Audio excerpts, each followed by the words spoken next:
Hey, what's up? Today we're going to be looking at the most recent project I finished, which is just a Chrome extension, and I'm going to be explaining how it works, basically the most crucial elements of this Chrome extension that you can see here. I have it in the unpacked format.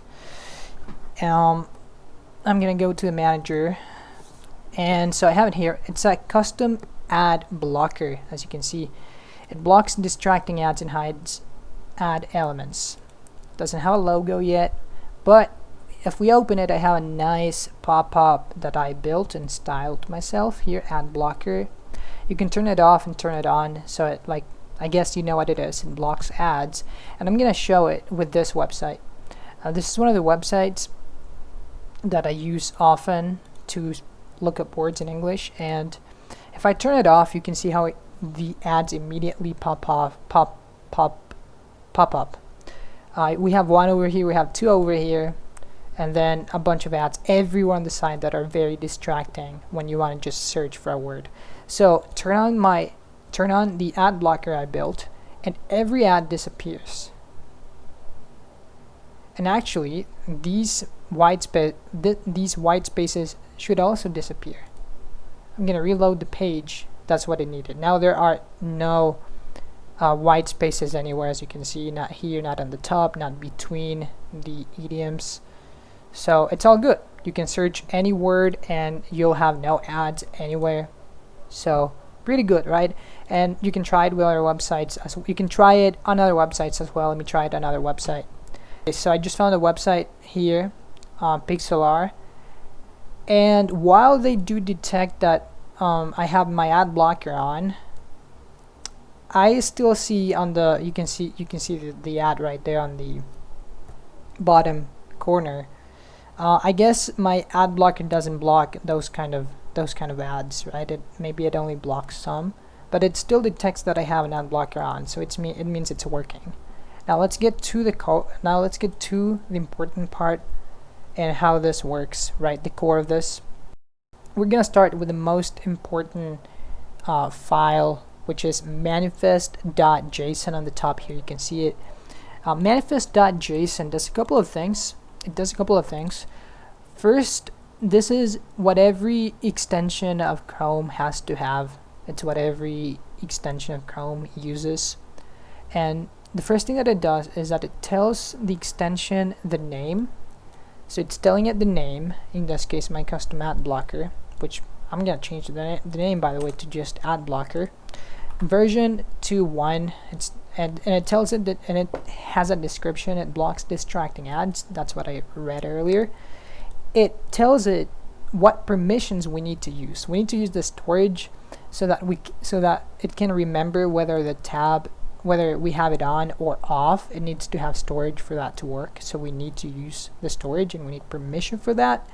Activate tab. This is the permission to be able to interact with the tab we are currently on. So we definitely need that. The action, this part here is what allows my pop-up to work. It tells it what file to open the pop-up from. So I have it from pop-up HTML connected to that file. So every time I click on the pop-up, it goes to that file and checks the code there. Content script is here. Okay, content script, what it does is that it injects the CSS, content CSS, and content.js. The CSS file and the JS file into every page when it starts, document starts. That's what this does. It runs at document start before the page even loads. These two, which are what control the, this is what's content CSS and content.js work together to make ads disappear. So they work when the page starts. I have some exclude matches. Exclude matches just means websites that I want to exclude my extension from working on. So I noticed that on YouTube it blocked my play. It blocked me from watching videos that had ads, right? I guess YouTube has like a better ad detector and it doesn't let you watch a video, so I had to block it from there. Also from Gemini, I noticed that I couldn't use it correctly.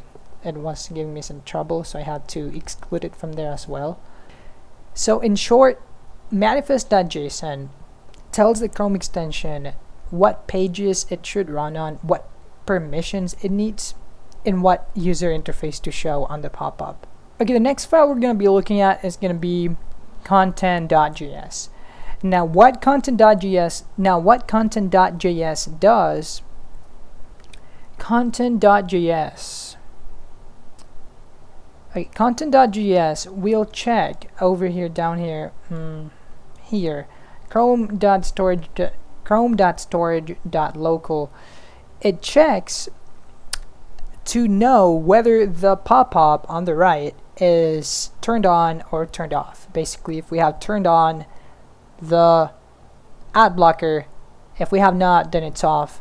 It checks for that, and if it is on, then it doesn't block the network traffic, like it doesn't block the ads from ever being generated. What it does is that it turns on a class on CSS, and CSS hides all of those ads. It just hides them. It never stops them from coming, which I'm not really sure, but I had read that would not, like, it wouldn't affect the revenue from the sites, like from Oxford Dictionary, because I'm not blocking their ads from coming in. I'm just hiding them from view. That's what I'm doing, right, with the CSS class. Plus, so this is what can turn. This is what checks if it's on and off, and it can also turn it off or on. And based on that, it turns off or on a class on CSS that hides or unhides the elements, the ads.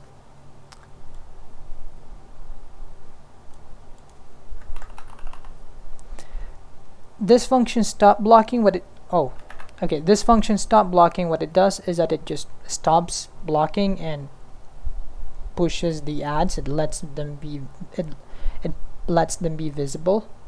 While of course start blocking, I have it somewhere here, start blocking. The function of start blocking, what it does is the opposite. Of course, it makes everything work, right? It makes the ads be hidden. There's also the mutation observer thing. This mutation observer is watching the page all the time, so that if new ads want to come in, we hide them immediately. So that's what mutation observer does. It watches the website for new ads coming in. What I have over here on the left is the content.css file. And so what the content.css file is, it checks for a bunch of classes and IDs that websites like the Oxford Dictionary may have. They may have all of these classes, some of these classes for their ads, and so I'm basically just looking for all the classes for ads. I'm trying to find if the website has ads. And then remember how I said that the content.js file we just reviewed turns on a class so that the CSS can hide them? Well, this is it. This is what it does. When that class gets turned on, it puts everything to none. Display none, visibility hidden, overflow hidden, border none, margin none. I mean, all of that none. Basically, we don't want to see them. That's what this rule in CSS does, right? So content.js adds a class, and then CSS says what that class must do. Essentially, that's it in plain terms. Now we're going to be explaining the popup.js file, and this is what controls how the pop-up works. So as you can see on the pop-up, when you have it turned on, it has a different icon from when you have it turned off. And so that toggling of icons is what's controlled here in the popup.js file. It also checks whether it's off or on based on content.js. If it is on, then it executes all the code. Mainly it's about the interface, about what the button looks like, the color of the button, and that.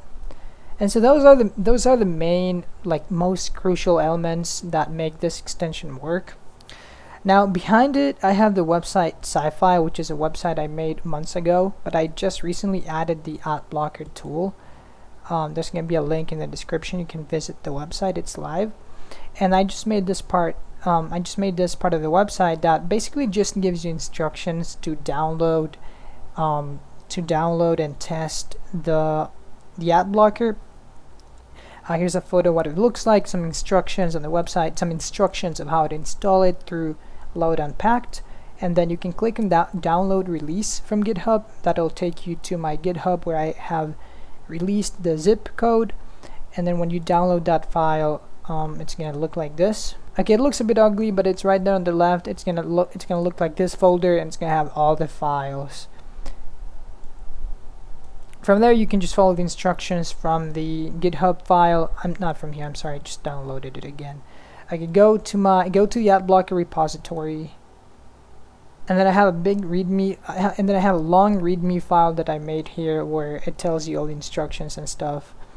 So you can from here. What you can do is just follow the instructions, right? And as far as I remember, you go to Manage Extensions. You have to turn on the developer mode, and then you load Unpacked, and then you choose the file from there, and then you're gonna have it in your extensions, and you can use it perfectly fine. So that's it. That's about it. That's how I built my first ad blocker to block ads, and it successfully works, at least for the website that I use often. So that's it. That was it for this video. I hope you liked it, and I'll keep uploading videos of my process. See ya.